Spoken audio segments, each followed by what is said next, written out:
of the world that are lucky enough to have a lion, and the United States is lucky enough to have lions. This is Shoshone. She is a mountain lion. She's a cougar. She's a puma, a panther, a painter, a screamer, a deer tiger, a catamount. The mountain lion has 65 different names. And the reason this cat has so many names, they used to range from Canada to South America, from the East Coast to the West Coast. So each Indian tribe gave the mountain lion a different name. Usually here in California, we call her a cougar or a mountain lion. If you're living in Mexico, you're going to call her a puma. Today, these cats live in the 10 states west of the Rocky Mountains, with a very small population left in Florida. What we call the Florida panther is a mountain lion. Shoshone is a girl. She is 7. She is right at 100 pounds. Boys can get up to about 160. Now this cat has a tail. And that tail helps her to be an amazing jumper. She can be standing here, I know, in one leap she is 18 feet up in a tree. She can stand over here, and in one leap she is 30 feet across the room. And she uses that tail for balance.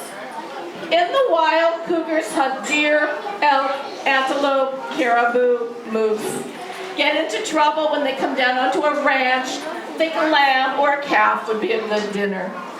In California, the mountain lion is a protected species. And what that means is you cannot go out and shoot a mountain lion just because you want to.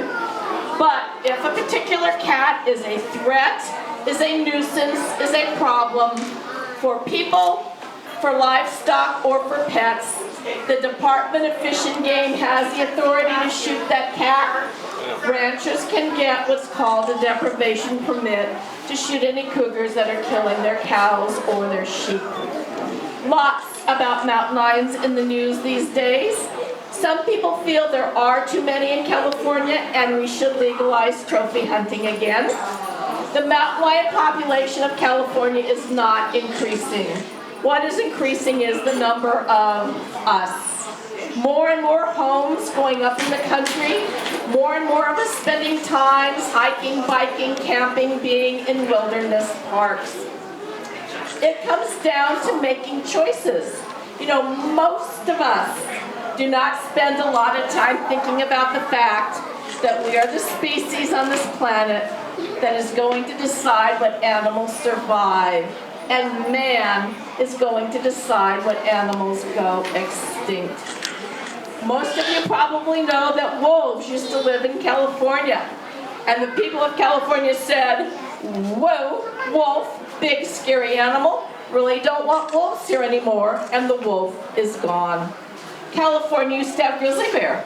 It's the symbol on our state flag. Very big, very scary.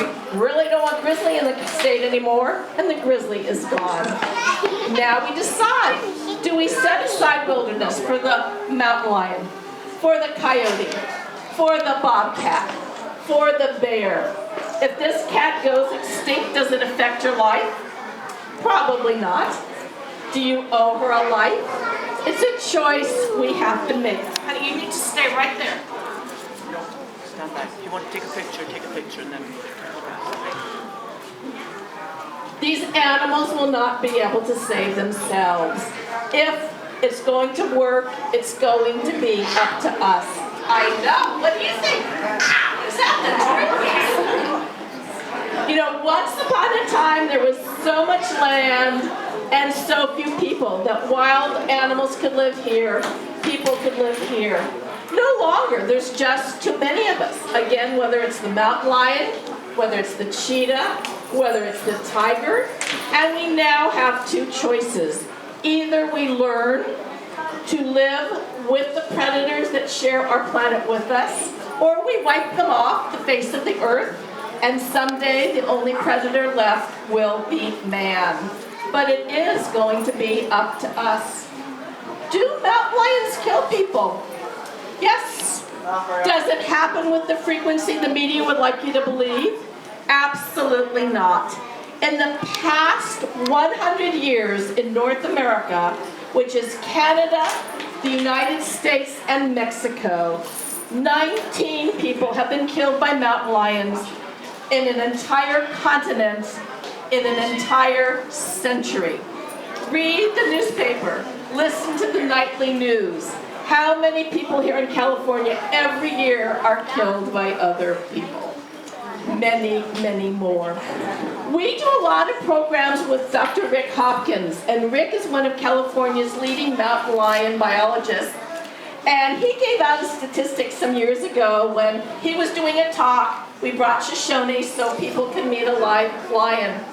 And Rick's comment was, in the past 100 years in California, in the state of California, people have spent 1 billion hours recreating in areas where mountain lions live. In other words, hiking, biking, camping, being where there are mountain lions. 1 billion hours.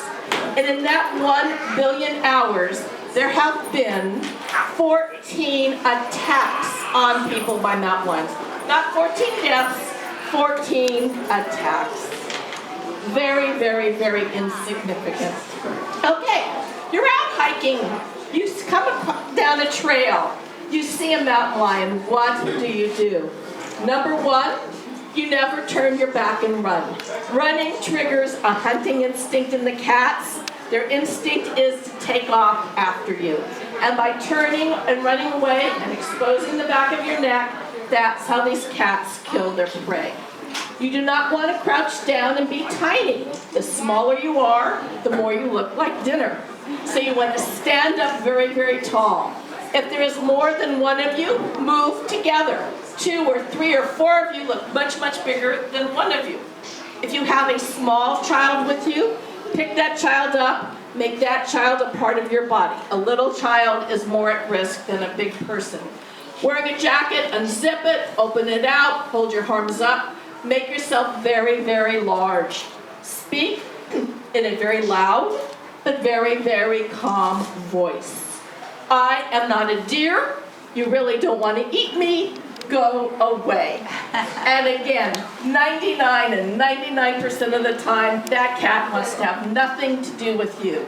If you line up a deer and an elk and a rabbit and a cow and a horse and a sheep and a person and say, pick your dinner, person's going to be at the very, very bottom of the list.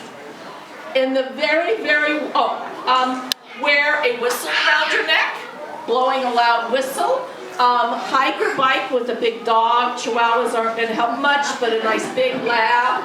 And again, they now have, it's up to the bottom, very, very small cans of pepper spray that hook on your belt.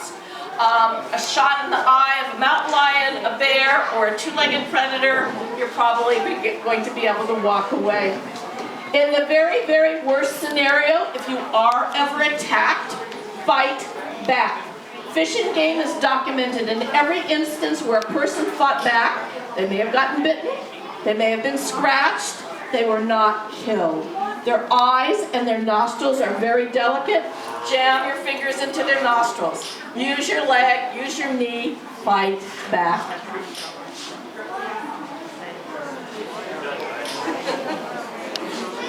Okay, Andy, let's see. Any mountain lion questions? Yes, sir. What is the likelihood that you'll actually get the chance to fight back? Are they very used to it? Well, what the question was is, what is the chance that you will get to fight back? It's there. If you've been out in the wilderness, you've been watched by mountain lions. Again, these